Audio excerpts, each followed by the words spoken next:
Question number 1 जो अभी हमने पढ़ा है वो एग्ज़ाम पॉइंट ऑफ व्यू से बहुत इंपॉर्टेंट है। अब क्वेश्चन नंबर 2 ये भी देख लें, लेकिन इतना इंपॉर्टेंट क्वेश्चन नहीं है। Change in substantive law.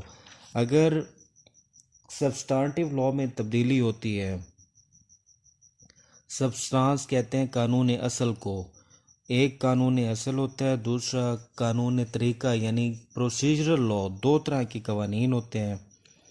यहाँ कानून असल की बात हो रही है, जिसके अंदर किसी चीज़ का सिर्फ इजमाली तौर पर जिक्र किया गया होता है, ब्रीफ होता है, उसमें डिटेल नहीं होती। डिटेल प्रोसीजर में होती है कि उसको कैसे करना है, क्या है। Substantive law relates not to the process of the legislation not to the process of litigation, but its purpose and subject matter। ये subject matter और उसके purpose को डील करता है।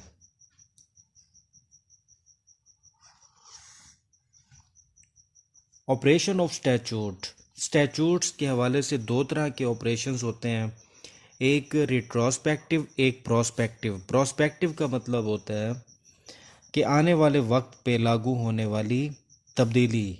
ये हम तब्दीली के हवाले से पढ़ रहे हैं कि जब भी सब्सटेंटिव लॉ में कोई चेंज आएगा तो वो दो तरह के चेंज होंगे। एक चेंज होता है प्रोस्पेक्टिवली, यानी जो तब्दीली हम कर रहे हैं ये आने वाले वक्त के लिए होगी, यानी इसका माजी पे असर नहीं होगा बल्कि सिर्फ मुस्तकबिल पे होगा या आज से शुरू हो जाएगा।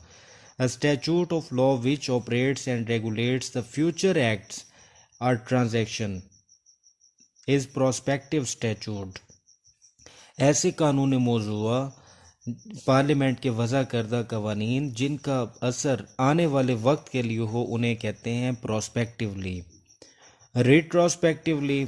रिट्रोस्पेक्टिवली का मतलब होता है कि जिसका असर माजी पर भी हो। एक बंदा जुर्म कर चुका है, जुर्म के वक्त उसकी जो सज़ा थी वो पिछले कानून के तहत होगी जो आज तक था। अगर नया कानून हफ्ते बाद पास होता है तो मुजरिम पे वो वाला असूल लागू नहीं होगा।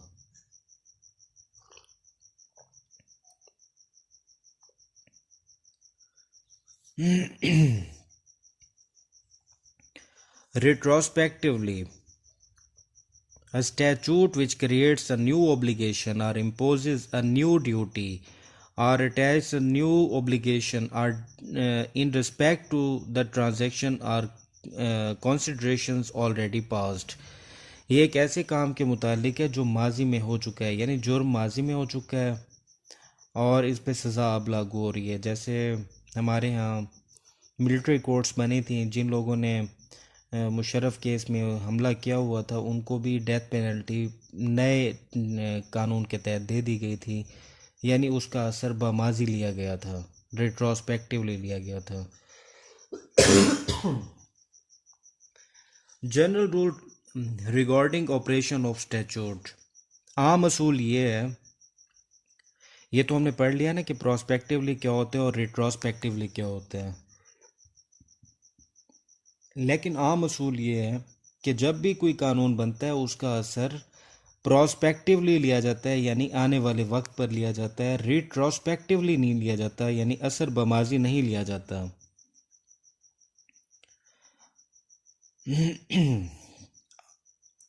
लेकिन अगर कानून की मंशा यही हो कि इसका असर बमाजी लिया जाएगा, इसकी एक्सेप्शन में ये आप पढ़िएगा इसे कि अगर इसका असर बमाजी लिया जाएगा तो फिर रेट्रोस्पेक्टिवली पनिशमेंट दी जाती हैं।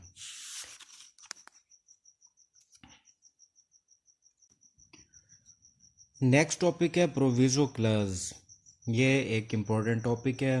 ये जिस तरह पहले हमारा क्वेश्चन नंबर 1 था, ये भी उसी तरह का है।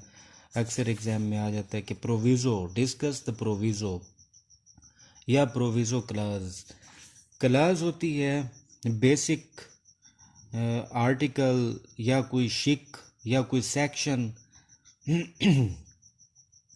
और जो उसके साथ प्रोविज़ो होती है, उसके साथ उसकी कोई एक्सप्लेनेशन, उसकी कोई क्वालिफ़िकेशन या उसके साथ मज़ीद उसे इम्प्रूव करने के लिए उसे शामिल किया जाता है। A proviso is a part of the section to which it is attached. ये जिसके साथ अटैच होगी ये उसका हिस्सा समझी जाएगी, इसको अकेला नहीं पढ़ा जाएगा। कभी भी प्रोविज़ो को अकेला नहीं पढ़ा जाएगा। सेक्शन अकेला पढ़ा जा सकता है लेकिन प्रोविज़ो को अकेला नहीं पढ़ा जाएगा। Generally it is appended for explaining what particular matter are not within the meaning of the enactment or for providing exceptions or qualification। इसमें या तो एक्सप्लेनेशन होती है या इसमें किसी एक्सेप्शन का जिक्र किया जाता है या क्वालिफिकेशन का जिक्र किया जाता है। जैसे हमने आर्टिकल 3 पढ़ा था इसका कानून शहादत का, उसमें था कि हर शख्स गवाही दे सकता है। आगे प्रोविज़ो दी हुई थी मगर वो नहीं दे सकता जो सवाल को सही समझ ना सकता हो और उसका रेशनली आंसर ना दे सकता हो। यानी ये मज़ीद उसे एक्सप्लेन करने के लिए या उसकी एक्सेप्शन के तौर पे या क्वालिफिकेशन के तौर पे होते हैं। Effect of proviso clause.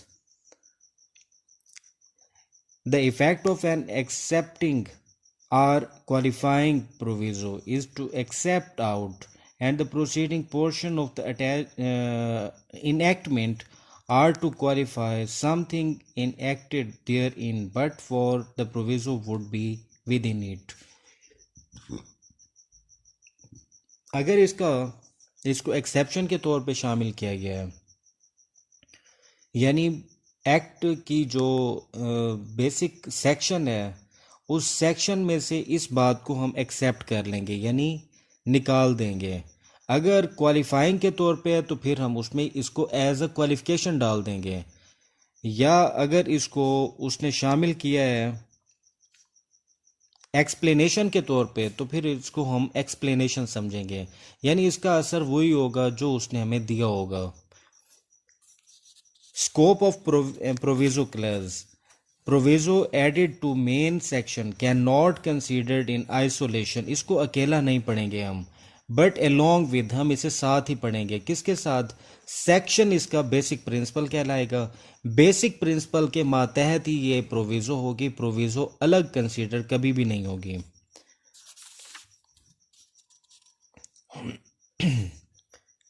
Statute के हवाले से जनरल रूल यही है कि ordinarily the proviso is something subordinate to the main clause. Main clause की ये सबऑर्डिनेट होती है, ये मातहत होती है मेन क्लास के। Function of the proviso as an aid to the interpretation of the statute. इसका मकसद ये होता है कि बात को क्लियर कर देना, उसके अंदर अहलियत का मियार मुकर्रर कर लेना, या उसमें से कुछ अगर इस्तिस्ना है तो उस इस्तिस्ना को बयान कर देना।